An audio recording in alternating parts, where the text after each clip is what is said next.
Welcome to Bill the Drone Reviewer Podcast, Episode 46, Rotor Talk Live, DJI Mavic 3, DJI Mavic Air 2, and more. Got that coming up next.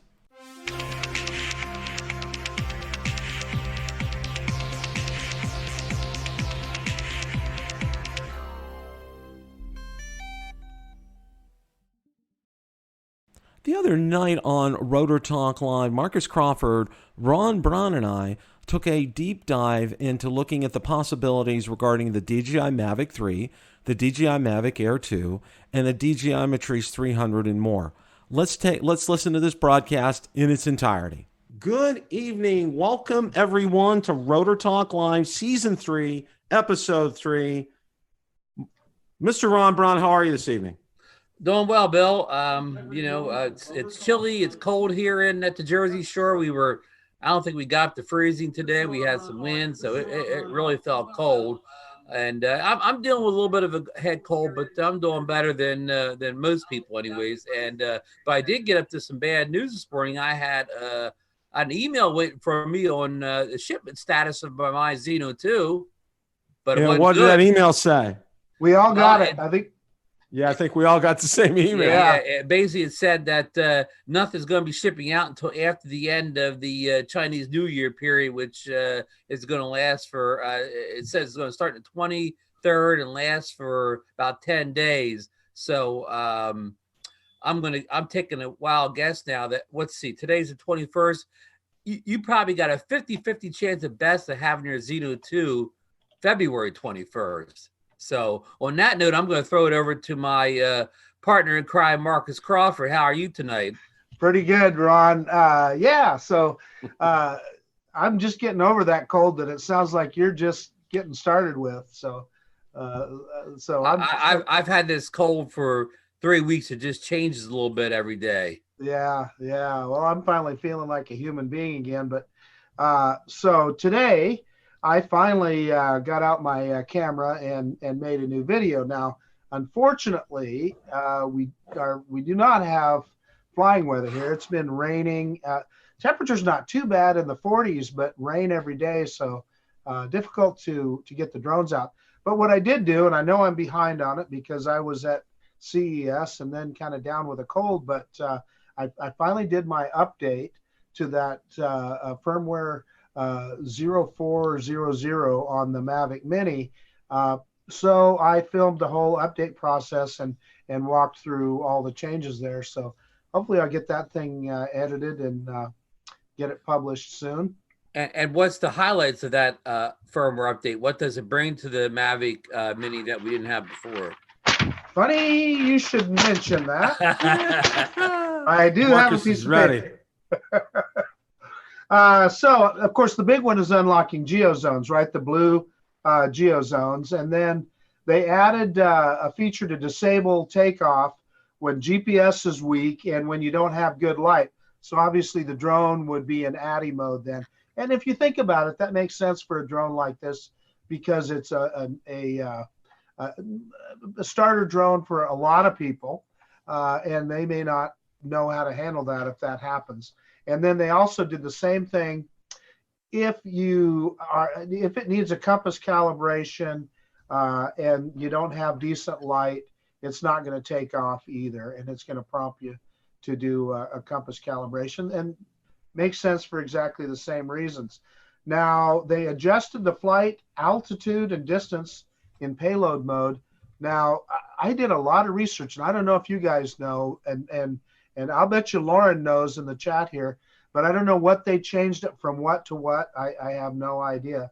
But, payload mode is when you have the cages on there or something else attached to the drone.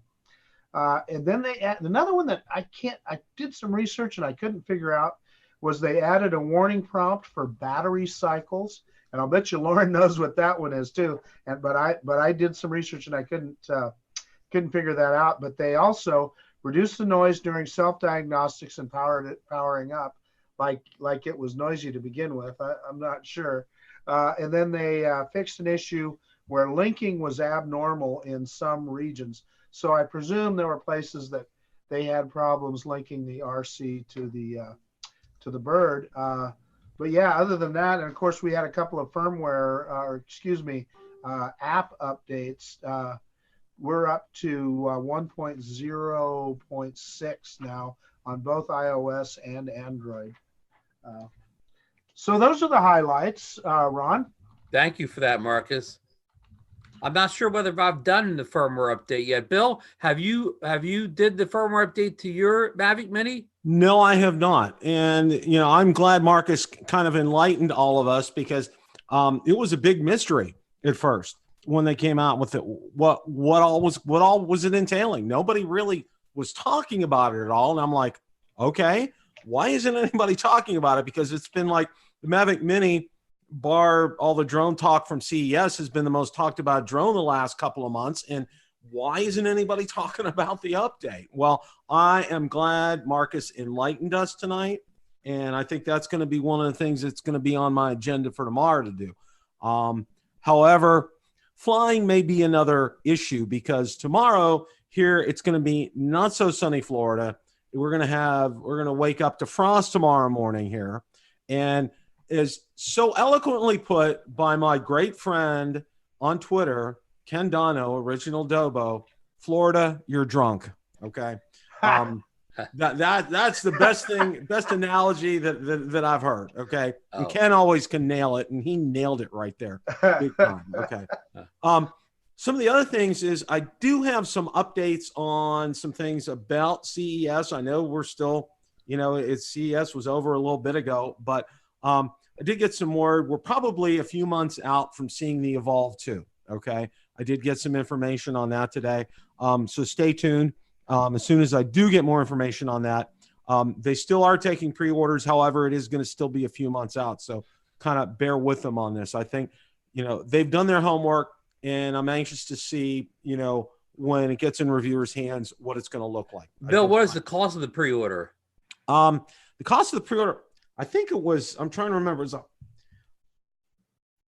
I think it was $50, Ron. And if you did pre-order it, they were giving you a $159 extra battery for free.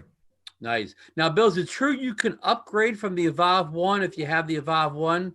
Yes, there's a program in place with X Dynamics to do that. You would probably have to contact them for details. I don't know what the details are on that, but it sounds like they got a lot of good things going on there with that pre-order, that battery, the upgrade from the Evolve 1. I mean, I like a lot of the sound of what's going on over there. Yeah, they've really done their homework this time around. I mean, they really took to heart what, especially, because it was tested by some great people. Billy had it, Ken Dono had it, Captain Drone Steve had it. I know Ken Heron had it, and it was really put through its paces. And they really value the input that they got from those that tested them. And I know one thing I can tell you is I know last year I talked to Ken, and he said what really impressed him was he thinks they may have some of the best customer service ever, because the controller that he was sent, and now, this thing is like almost $1,000 in and of itself. It was defective. It wouldn't charge. Next thing you know, he had one next day air shipped to him. I mean, it was obviously a test unit, but they got it out to him ASAP. No questions asked. Wow. Got that out to him. So, yeah, they probably rival Gearbest in customer service. Oh, absolutely. Oh, and by the way, I want to share this with you. We just talked about on the Zino too, and this is kind of like we're doing kind of like a little bit of mixed bag of things here, and then we're going to get on to our big topics for the night. But what I did with Gearbest, and it was funny because I'd seen somebody post this afterwards. There was something in there about for waiting patiently. If you decide to wait, we'll give you extra points or something like that. So I went out and I asked him. I said, well, how about a battery in a case instead of points?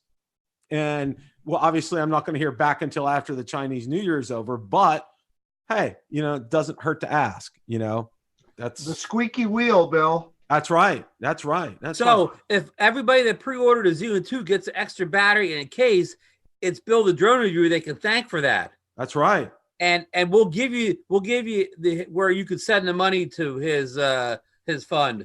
That's right. Well, you know what? And you know what? That's a good idea, Ron. You know what I think we're going to do? I think we're going to have a fund, and we're going to raise enough money to buy a Zino 2, and we'll give it away. I think we ought to do that. I think that. What do you think, Marcus? You know, yeah. What? It's probably not my cup of tea, Bill. But yeah, I'm just being honest.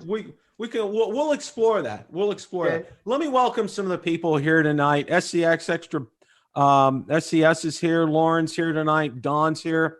Josh is here. Tony Faz is here. Carmelo is here. Johnny Drone Flyer. Doc Murdoch. Let's see. DeMarco's here. Who else have we got? Okay. I know there are a lot of other. Stephen Ewing's here. Hubsan Choice is in. Oracle Miata and Brandon Rain. Okay. All right. I think we covered a lot of topics here already. And you probably saw, obviously, the title of tonight is DJI Mavic 3, DJI Mavic Air 2, and more. And I'm gonna tell you right now, this is what we're gonna hear is, it was kind of a dry year last year for DJI as far as drones were concerned. I think we're going to see 4 or maybe 5 DJI drones this year. Now, that's not all consumer, okay? Now, the first thing that we're going to start off with here, and I'm going to share my screen. Let me go ahead and bring this up. Now, the first thing I'm going to start off with, and this is going to be DJI's first entry in this year. Let's go ahead and get that up. Okay.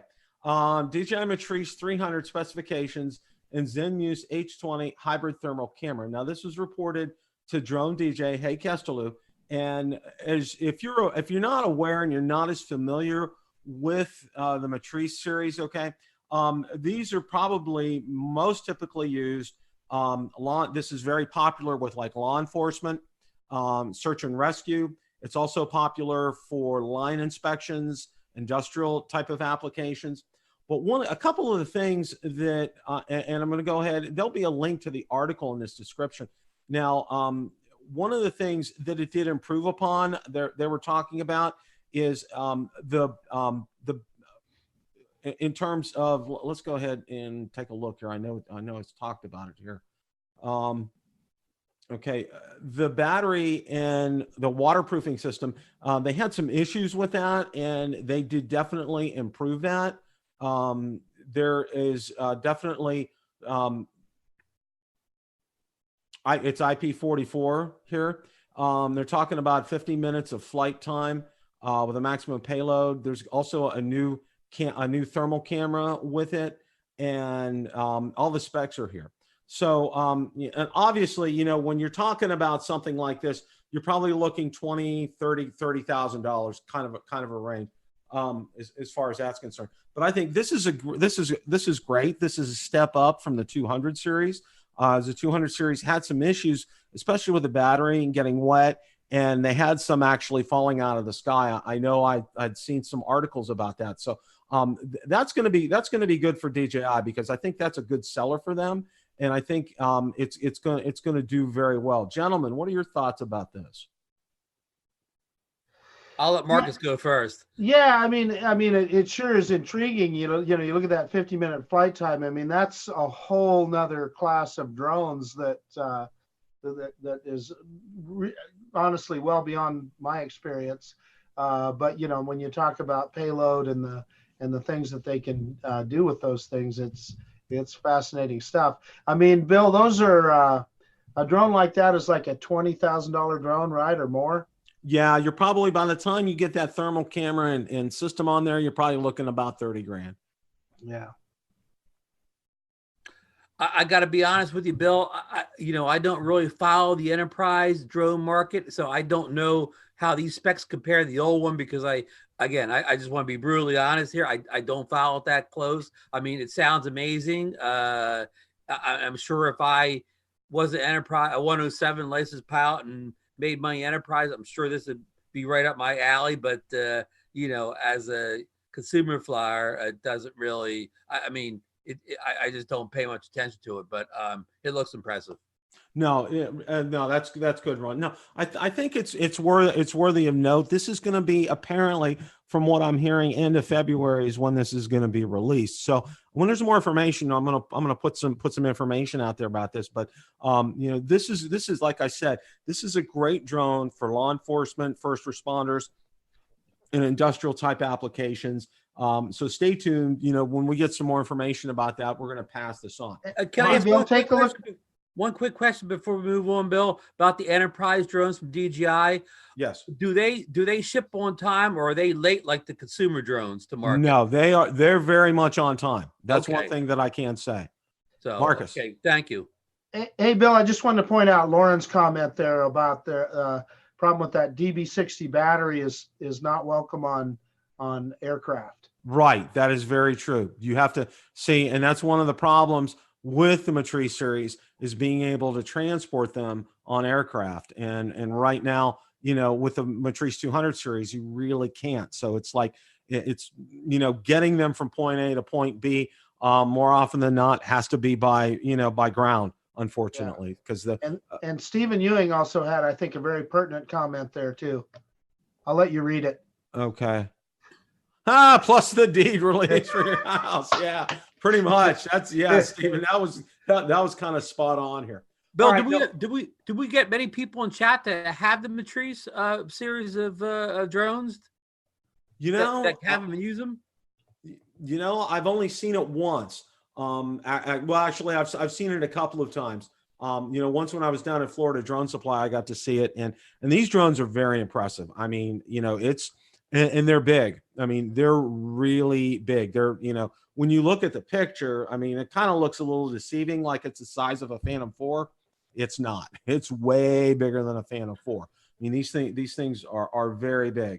And there were a lot of industrial drones at CES. I mean, the crop dusting type drones, and let me tell you, they're bigger than what you think. Let's see them in a picture, and it's one thing. When you see one of them in real life, I mean, rotors that are probably a foot or a foot and a half long, and then motors, that big around, and they're definitely for carrying some cargo. Some of the ones that they had there at CES for crop dusting, I mean, they had big tanks underneath them for spraying pesticides and fertilizer, etc.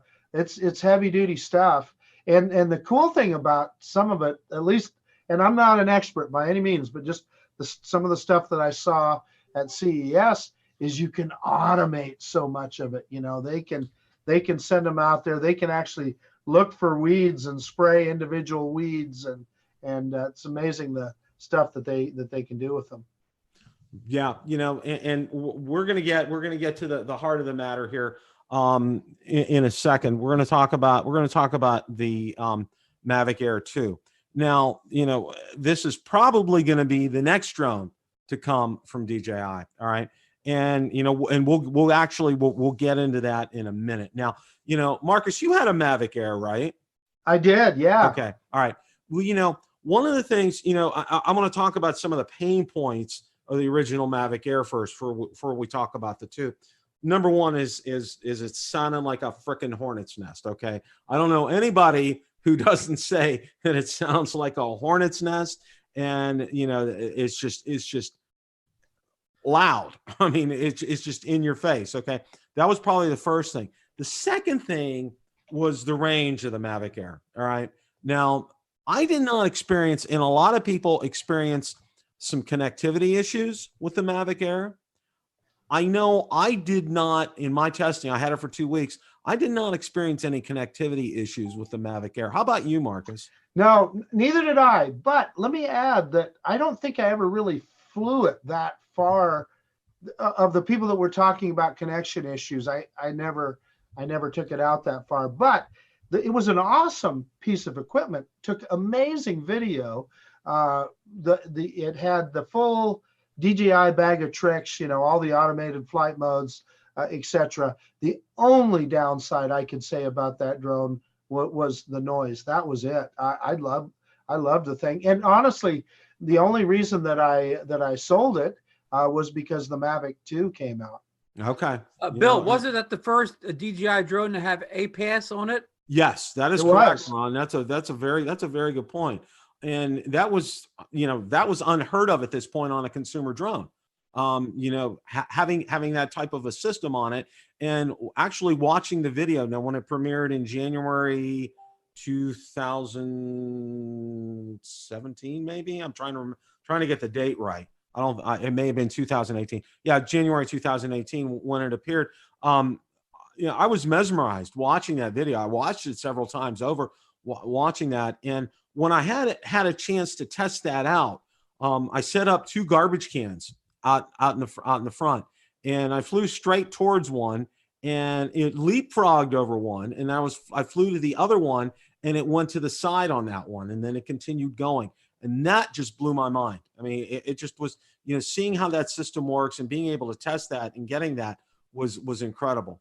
And one of the things that I really also liked about it was the size, the portability factor of that. That was incredible. That really said a lot. And it also was DJI's first drone where they featured internal storage in there, 8 gigabytes of internal storage. That's true.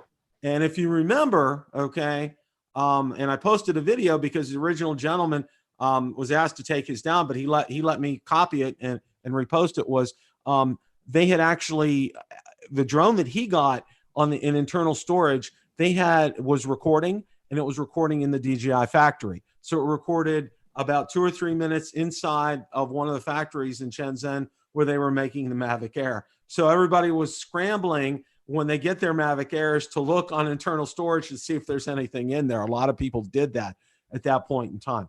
So what can we expect from this new Mavic Air, the new Mavic Air 2?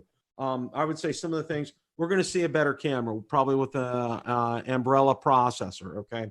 We're going to see probably 360-degree obstacle avoidance, okay? Adding those sensors on there, I think that's an important thing. You mean just like the Mavic 2 series? Just like the Mavic 2 series. I think we're going to definitely see new motors and new ESCs. They're going to be quiet. It's going to be quieter. I mean, that's a given. That's an absolute must on that drone. I think we're definitely going to see improved camera angle. I know because, a lot of times, when you would do the sport mode in the Mavic Air, it would start to almost have a downward pitch to it when it would do that. And a lot of times when you were shooting, and a lot of people say, well, why are you filming video when you're in sport mode? I said, why not? That's what my drone, when I get a drone up in the air, I want to be able to record video no matter what mode I'm in. Okay. And, it would have a tendency to do that. And I would say they're going to be working on trying to get that leveled out, especially in sport mode when you're doing something like that. We're also going to see, I think, definitely a better battery life. Now, as far as, the connectivity, a lot of people, I've gotten a lot of questions already about this, and I wanted to get your guys' input. They're asking me if OcuSync 2.0 or a form of OcuSync is going to be on there. I want to hear your guys' thoughts on that, and then I'll give you my opinion. Well, that'd be awesome, Bill, if they did. But I will also say that if they can get Wi-Fi as good as what we've seen on the Mavic Mini, I think that would be sufficient. Mainly what I would want to see is, just like you described, better battery life, so you get a little bit longer flight time, quieter, or just even change the tone, but hopefully quieter. And that they'll be able to do that. 4K 60 it would be nice to have.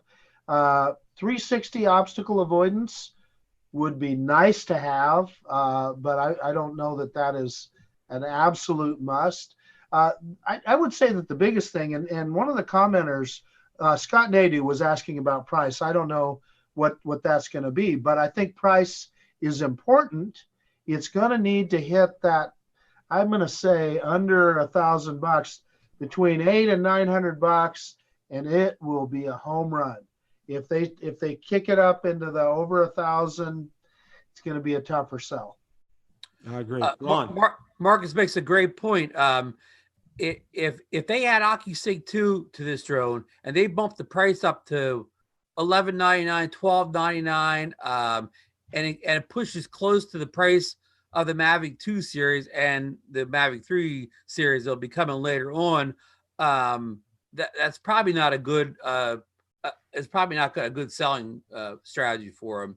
So back to Bill's original question, I think the biggest knock on the Mavic Air when it came out, of course, the quietness of the motors and props, and that'll be the easiest thing for them to fix. That'll be a guaranteed fix. That's an easy one. And probably the other two things were the the battery life and the range. But people have to remember, any drone that's considered a Wi-Fi drone without a special transmission system like a OcuSync 2 or what are the Light Bridge or whatever, you're not going to get that 5-6 miles or whatever. And I don't think DJI wants to put it in this drone. If people that need that 6 miles of range, they want those people buying the Mavic Pro series of drones. They don't want them buying the we'll say tiers. We have tiers now. The Mavic Mini's tier 1, or if you want to do it backwards or whatever, tier 3. The Mavic Air is going to be tier 2, and then the Pro series will be tier 3 in the Mavic line. And they don't need the middle one having one of the keynote features of the top of the level, the Mavic Pro series. So I'm going to say it doesn't, just because again of the is going to make the thing cost too much, and it's going to intrude on the higher series. Now, I totally agree. The camera, it's already good cameras. They don't have to do much improvement. Like Bill said, put the better processor in. It already has 4K 60. So you don't have to do a lot to make it the best camera in its kind of price range. And good enough that, anybody that's not a professional, that the camera will be fine for them. So, but the battery life, and you know what? We talk about battery, but that's not that easy to improve. I bet you they don't get you more than 5 minutes extra. I bet you that's the best without changing the body. I bet you the best they could do is give you another 5 minutes of flight time. But I think the key thing is we got to keep that price point right, because there's people moving up from the bottom. We talked about the Zino 2. There could be a FIMI X8 2 or whatever, and those drones are somewhat matching the features, and they're coming up from the bottom. So they can't move that top end price too much, in my opinion. I know there's DJI loyals, they won't buy anything else, but it's a lot of people that are shopping by price for features or whatever. So that's my thoughts, Bill. What are yours? Okay, well, a couple of great comments. I know Dan Drone Worship. It can get hot if you start boosting the signal. Absolutely. You can burn out a Wi-Fi card in a heartbeat with 24 dB or better. And he's right on that. And that goes in line with a comment that Cliff had. OcuSync will need a cooling fan too and a bigger battery. So, plus, Marcus also brought up the point, and good points, Dan, and good points, Cliff. The other part of this is it's also going to cost more. And Marcus brought that up, and Ron brought that up as well too. They want to keep this, and I think this is paramount. Of course, we have absolutely no idea on pricing on this drone and what final specs are going to be. But if they want this drone to do well and to sell well, this has to be $999 or less. I'm talking about with including a fly more kind of a kit, because in order to appeal to people, and like Ron said too, is if you're looking to if you want more than 3 or 4 miles in range, and everything, you need to step it up a tier. You need to step it up to the Mavic Pro type of series to expect to get something like that, or even more. They still have the Phantom 4 Pro V2.0 kind of series. So I think that's where we're at. What we're hearing now is April or May kind of a time frame for this. So stay tuned. We get any more updates on this, I will definitely pass them on to you. All right. Before you move on, let me ask the key question. So say this Mavic Air comes out and it has the specs that we just talked about. It checks off all the boxes. Would either you or Marcus be hitting the buy button on this? Possibly. I would say if it's under 1,000, yes. Yeah, that's that. You know what? I would say that too, Bill. Because and here's the thing, and this I'm glad you brought that up, Ron, because I know Marcus is saying he's going to kind of wait on drones that are over $1,000, making a decision with with the FAA remote ID proposal, which is a good point. If this is under that $1,000 threshold, to me that signifies yes, I will definitely, that's something that I'll definitely set aside for money for this, because, you know, it'll be a step up. It'll definitely be a step up from a Mavic Mini, but it won't quite be where the Mavic Pro series is. So, okay. And I'm with her real fast. I won't be a customer for this because, you know, having the Mini and having the Mavic 2 Pro, I don't need something in between.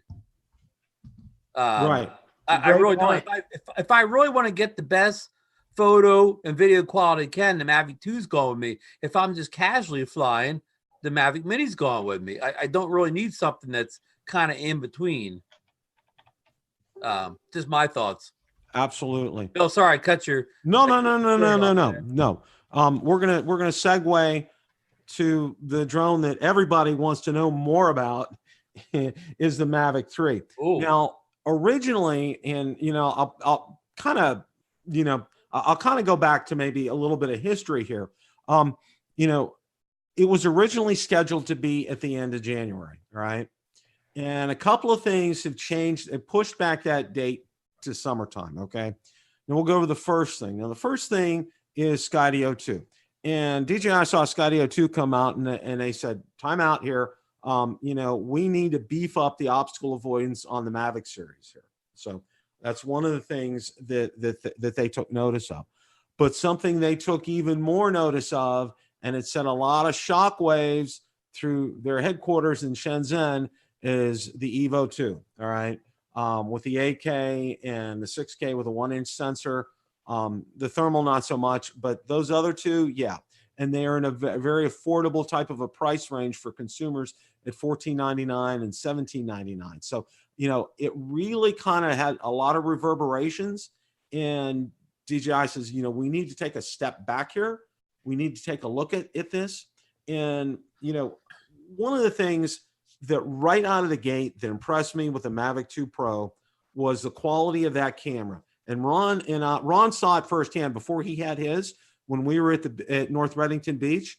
I mean, that low light processing from that camera was just, it was jaw dropping. I mean, you know, Ron, we got to see it in the viewfinder and looking at it, because Ron compared his original Mavic Pro with that, and he was like, wow. Okay. It seemed like you were capturing twice as much light as I was as the sun was setting. It was amazing, Ron. It really was. And then when I got it home and I downloaded off the SD card, I'm like, holy cow.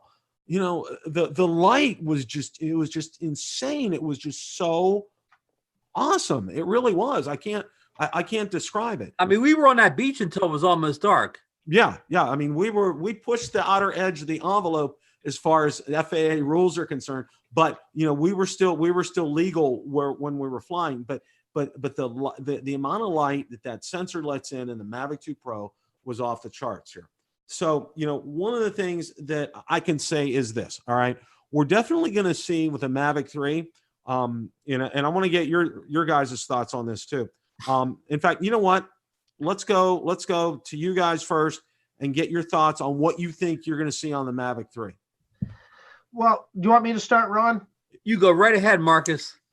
So the Mavic 3, just as you alluded to, Bill, it absolutely has to have a better obstacle avoidance because of drones now, like the Skydio that just came out. There's kind of an emphasis on that. But I'll also say that with that, if you looked at Billy Kyle's last video, where he compared some following functions in his car with the Mavic 2 and with the Skydio, he was able to get further away with the Mavic 2 and get the bigger picture, and it followed his car down the road just as well as the Skydio did. Now, he had it up higher where it didn't have to do all the obstacle avoidance, but his point was this: it got a more cinematic view of things than the Skydio did. So that is probably something that DJI could exploit with the Mavic 3. If they could improve it where it had some better AI that could do some of that, you know, where it could maybe do what both the Skydio and the Mavic 2 did do it very reliably. One of the other things that Billy pointed out is that the Mavic 2, it only does obstacle avoidance in follow me mode at low speed. When you put it into high speed mode, it negates the obstacle avoidance. So I'm willing to bet that DJI is going to focus on improving that AI and improving that. That's going to be a big thing. And of course, I'll leave the cameras to you guys. You guys know way more about that stuff than I do. But, no doubt, if you have a competitor like Autel that's putting out an 8K camera, I would think that DJI will feel compelled to do something like that. Of course, they've got that Hasselblad name, which is awesome too. So, will you see things like greater flight time, greater range? They always tend to push that envelope a little bit, but that's just my guess right off the top. The other thing that you always have to understand about DJI is they will put a feature in there that we haven't even imagined yet. Nobody saw it coming. Yeah, and when you see it, you will have to have it. That's what DJI does. And they will also perhaps future-proof it with regard to FAA rigs. That would be interesting. Just that's kind of my 2 bits. Ron, what do you got? Well, before I get into my my wild predictions here, I want to refer back to Billy's video when he's following the car. Remember when I followed the Jeep on the beach? I don't know what I did there for Billy, and I didn't do anything but tap the button. Well, when your car comes on your screen, you tap the icon of the car. It's a person, it's a plus symbol, and a car, it's a symbol of a car. I didn't do anything but tap that car when it drove into my screen, and it followed that height. I didn't adjust that height. It didn't follow nearly as low as it did Billy's car. Now, maybe it made a difference that Billy was driving his car and I wasn't. But that's a good point. I didn't think of that, Ron. You nailed it. I'm not sure. My foul on that Jeep looked, it wasn't herky jerky. It followed it. I hate to use the word cinematic, but it followed it smoothly enough. I mean, I didn't see any jerks until I stopped at the end because it went followed over the real road. So, Ron, you know what I'm thinking? If you're thinking what I'm thinking, we're going to have to do some experimenting. We are. I mean, that was, with our own cars, because maybe it's a difference. But anyhow, if nobody see my video, they don't want to talk about it. So let me jump into what Bill asked. Marcus covered a lot of good points, and I'll jump, since he didn't talk about the camera much, I'll jump right to that. He mentioned we have the Hasselblad, but the biggest complaint about the Mavic 2 Pro, probably one of the top 2 complaints, it didn't have 4K 60. So this one has to have the 4K 60. And the second biggest thing was that the Hasselblad, the one sensor, it took kind of full resolution, and it had the 10-bit color, and the edit pictures, everything worked perfectly. But when you went to the video side, you didn't get the same video quality out of the one sensors you did on the Phantom 4, the Phantom 4 V2.0. I think every Phantom Pro, I don't think it just has to be the V2. So they'll probably fix that too, to make the video a little bit better off that Hasselblad one sensor. But they nailed the pictures. So that'll be a few camera improvements, and like Marcus said, well, incremental improvements. It'll have 5 minutes more battery life. It'll go a little bit further. Now, let's just run the scorecard. The Evo has better battery life, I think 40 minutes versus the lower 30s. They'll probably even that up. I think the Mavic 2's range is still further than the brand new Evo, so they still got them in that. So they may improve that, but they don't have to improve it a lot, because they're already ahead. They're already future-proofed themselves a year and a half ago on the Evo 2. So, but like Marcus said, there's probably a feature that they're going to drop that nobody else has, whether it's a mechanical feature or whether it's a software feature. I can't really guess on that, but I will be, again, like I said, they're probably going to have to do more than incremental changes because they want to future proof themselves. The Mavic 2 Pro is so good to me now that I don't think I need another Mavic. I don't think I need a Mavic 3. I don't know what it can do that mine isn't doing for me now, except small little incremental things. But keep this quiet here. Bill, can you tell us a little bit about that Mavic 3 beta you have behind you? I know you're under NDA, but can you just tell us one or two things? It's out of sight. Okay, we're good. We're good. It's definitely out of sight here. Some of the things and great points, both Marcus and Ron, fantastic. One of the things that I think, and this is something, some people have mentioned, but not a lot here. I think this is going to be real important. I think we're going to see it may be IP44 rated waterproofing. Wow. Didn't think of that. I think this is something that's been talked about for quite a long time in this series. And I know there's a lot of people that take them up when, in inclement weather, especially if it's snowing outside. And one of the things I always caution people is remember when it's snowing outside and you bring that inside after coming outside, that's water and that could get into places. Okay. I would say we will probably see, my guess is some type of waterproofing on the Mavic 3 series. The other thing I think we're going to have an option here is, the follow me function is going to really rival what you see with Skydio. I think they're really going to work on that. I think that's something that they took to heart because they delayed the release initially because of that, because of what Skydio 2 had come out with.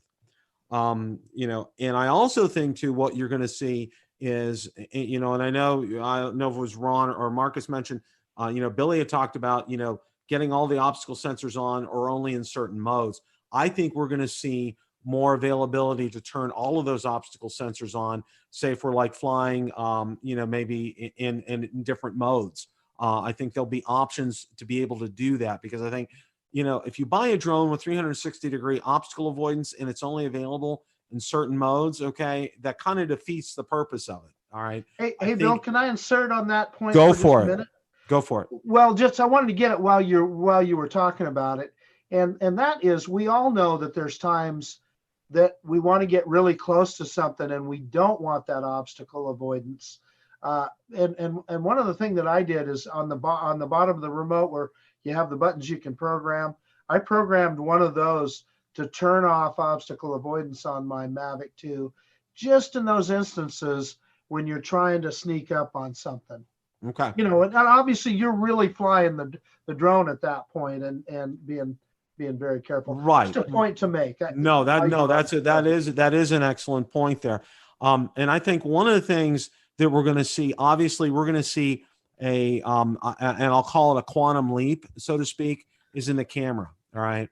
And Cliff brought up a good point, by the way. He said that's not a true 6K camera that the Evo is going to have. The Evo 2 said it's a 5.4. He said it's not. And Cliff pointed that out in the discussion. So if you guys want to take a look, and Cliff, thank you so much. You have incredible knowledge, and we're going to get you on as a guest again because your knowledge, we could probably talk to you for 3 or 4 hours. The knowledge that you pass on to us is just off the charts.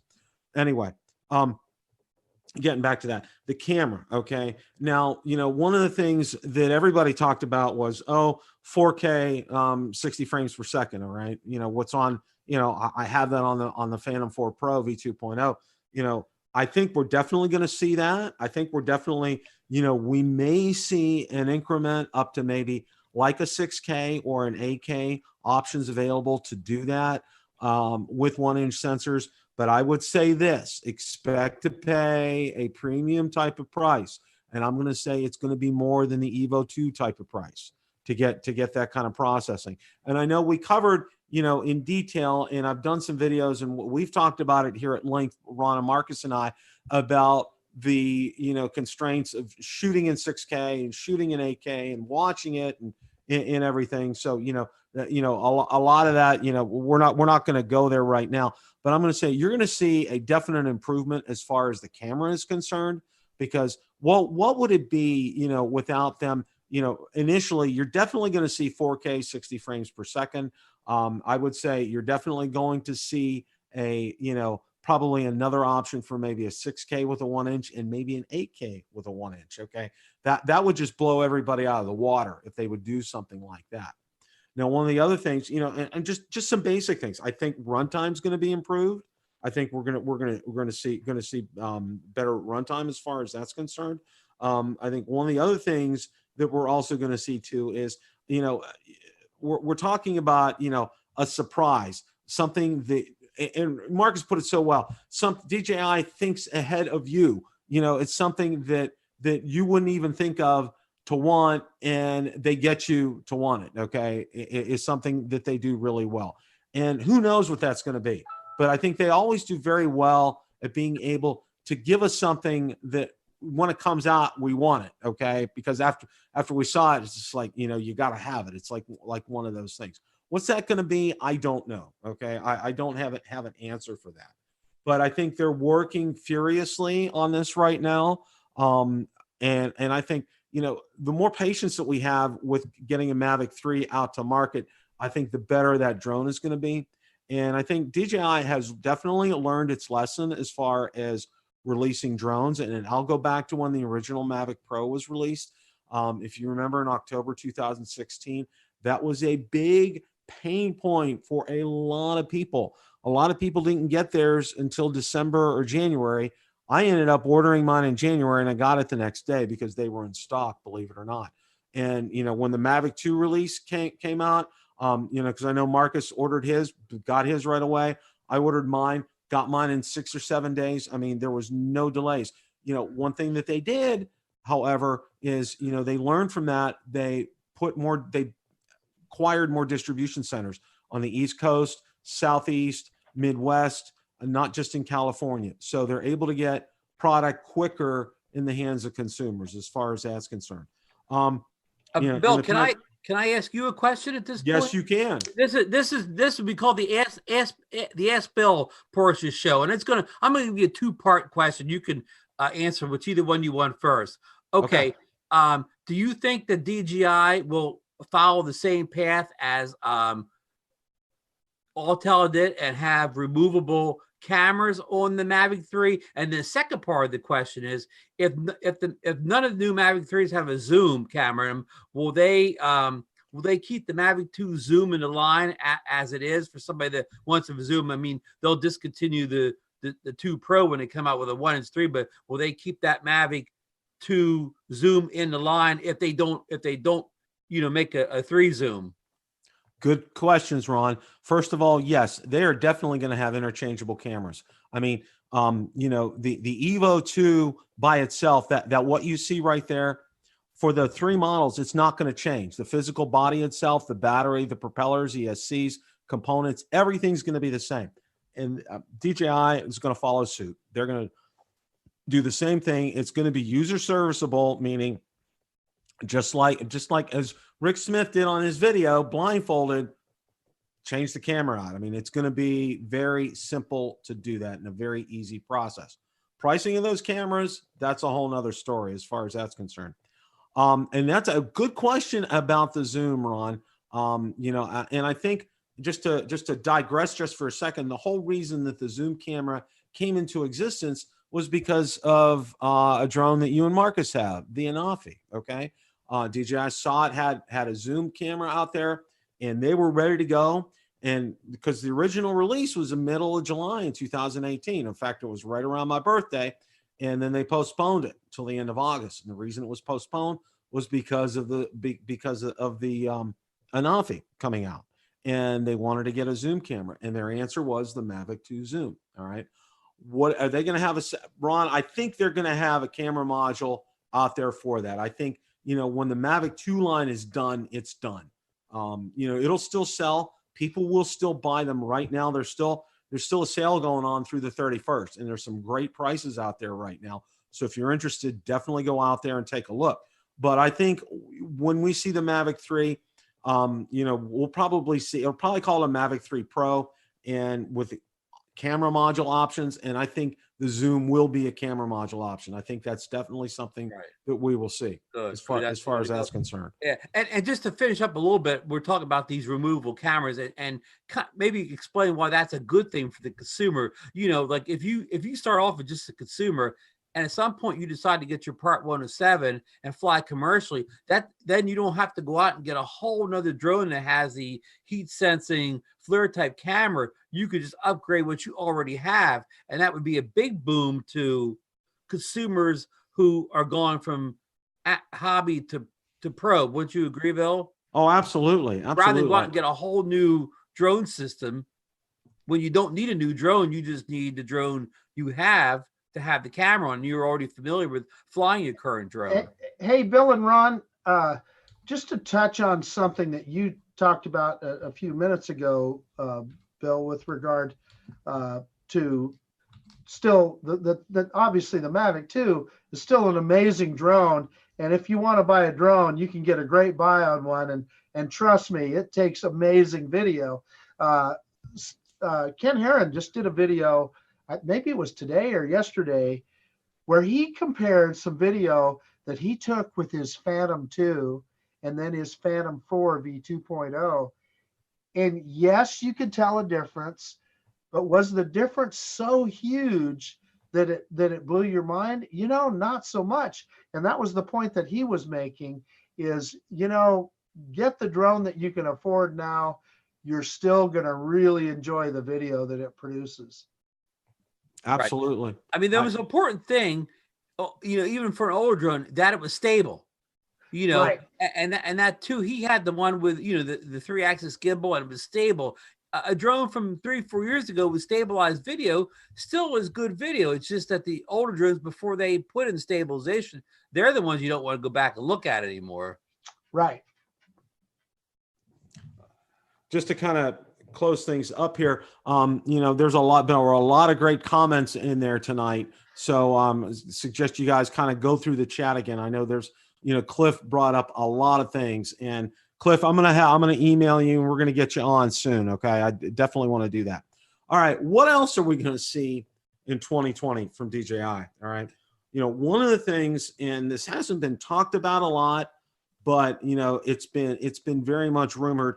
The Inspire 2 series is, I'm gonna say at least 3 years old, if I'm not mistaken, and it's in sore need of an update. And a lot of people have talked about that. I would say this: don't be surprised. We would see towards the latter part of the year a new an Inspire 3 series come out. That's a drone that's definitely for professionals.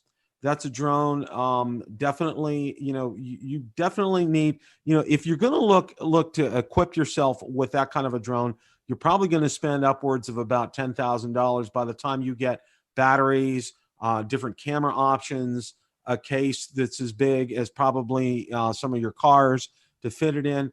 It's definitely something I think that's going to be on DJI's radar this year. There's a lot of things that need to be improved. With that, Bill, one of the things. Can I stop you just for a second? Go for it. Can you explain just briefly to the viewers and me, we got DJI's 2 enterprise level drones, the Matrice series and the Inspire series you mentioned.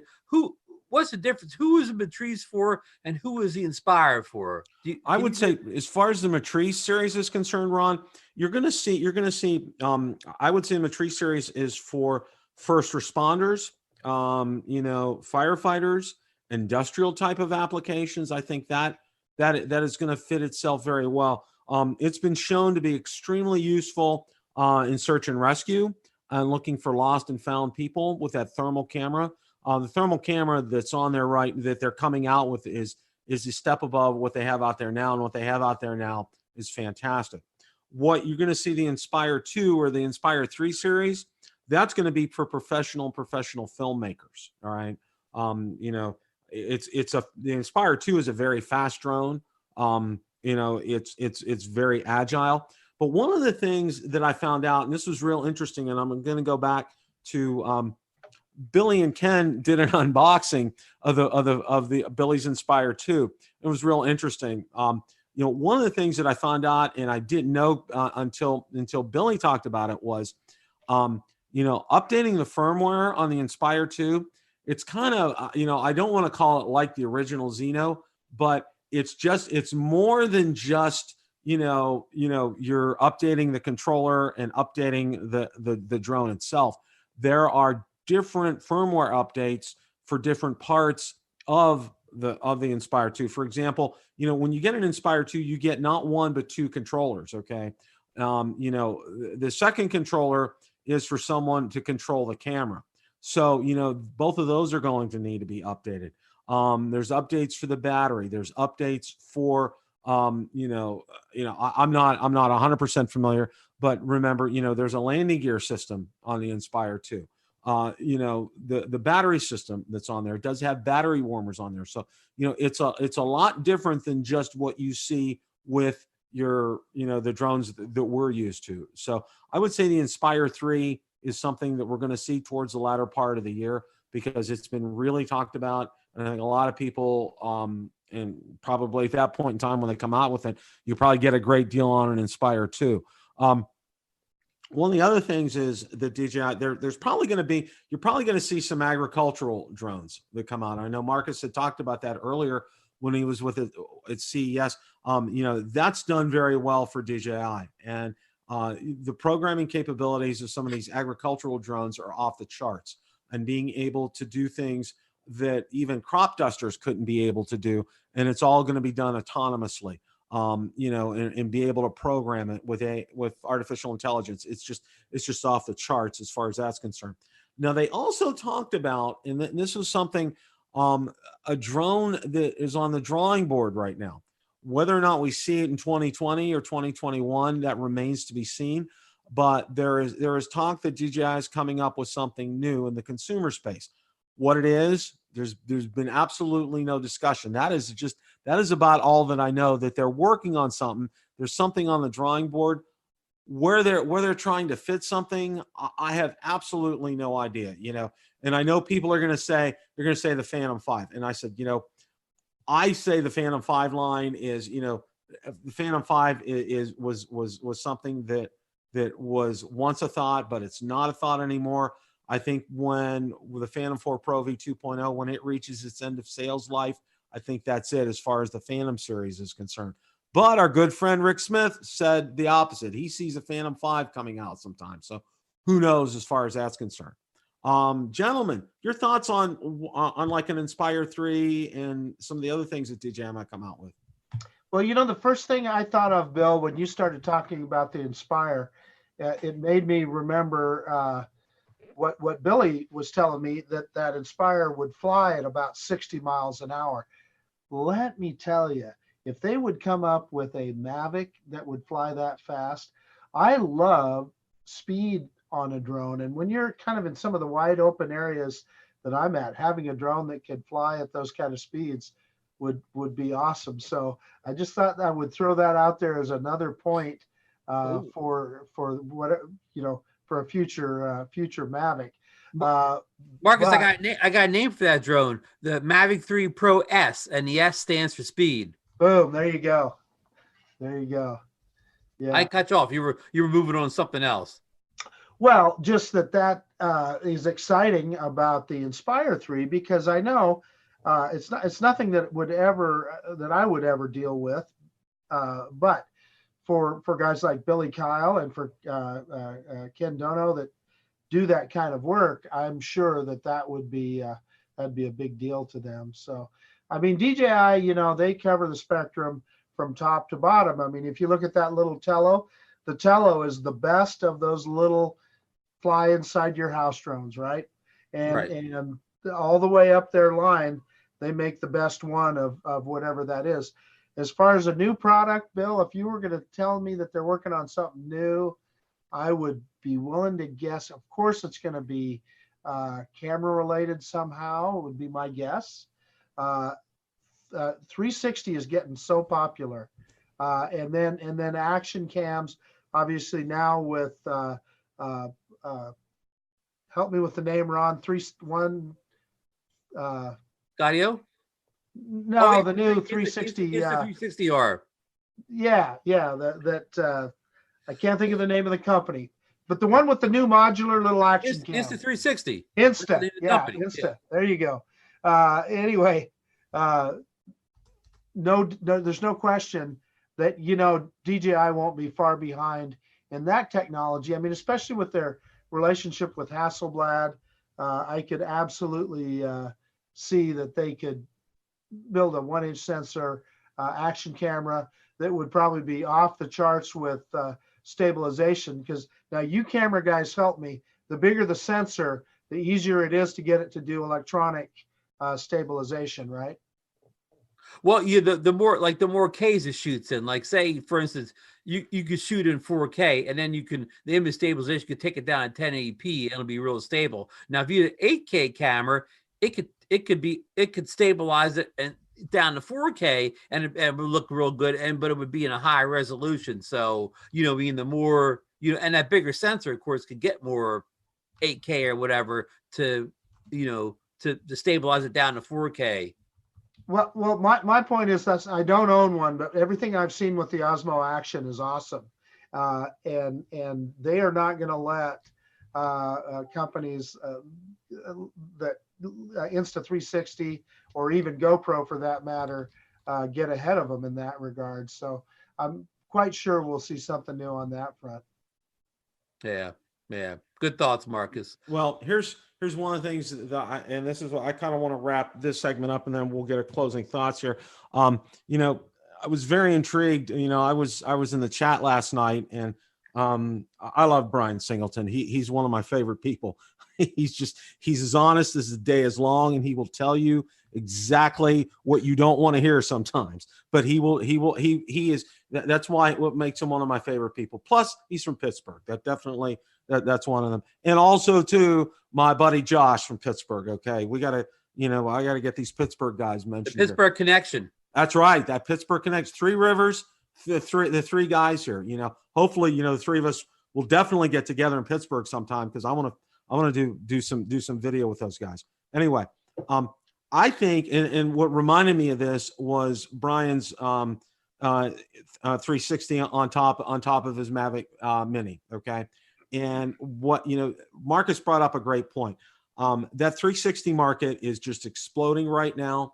And I see them coming up with a 360 camera, but also with an option. Okay. Unlike what, what's the company? The 1R, is that it?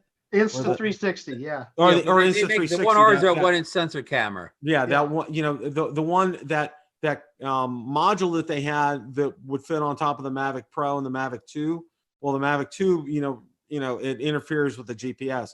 I think what DJI is going to do is they're going to have an Insta360 camera, and they're going to have a module that will be able to put on top of your Mavic 3 series and not interfere with your GPS, and be able to take that up. And imagine what you can shoot with that. I mean, that would definitely just be incredibly off the charts. Bill, that could be that new drone they're working on. It could just be a specialized drone, just that has that in it. With 360 in it. Yeah, that's very, very. We got the name already. The Mavic something 360 drone. That's right. Ron is head of marketing for DJI. Don't let him kid you. Okay. Yeah, we should start our own drone company up with these ideas. Hey, before we get out the door here, you talked about being a dry year and the drones for DJI. And, I was thinking back the other day, and I'll make this fast. Yeah, it may have been a somewhat dry year for DJI with the drones, but think of all the great products DJI released last year, Bill. The Smart Controller came out in the beginning of the year, right? Mm-hmm. In the spring, the Osmo Action came out, and these are all the Smart Controller is the best controller in the business, probably. The Osmo Action came out, and it probably leapfrogged GoPro for 6 months till they came